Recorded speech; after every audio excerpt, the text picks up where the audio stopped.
Budi svjedok Kristove ljubavi. Jer velika nada je u Kristu. Neka se iz odluka koje donosiš vidi da si vjernik. Služi i prepoznaj Isusa u bolesnima i siromašnima.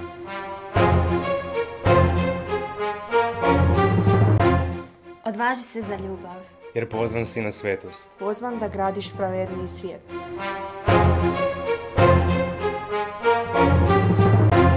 Prihvati Isusov križ kao znak Božje ljubavi. I ne daj se obeshrabriti.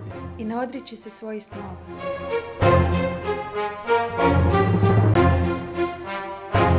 Stvori prostor za molitvu u svom životu. Svakodnevno rasti u ljubavi. Jer crkva računa na tebe.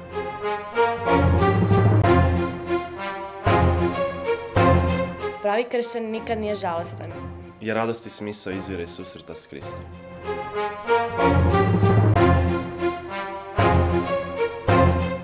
Četvrtog lipnja u 19:30. Trg bana Josipa Jelačića.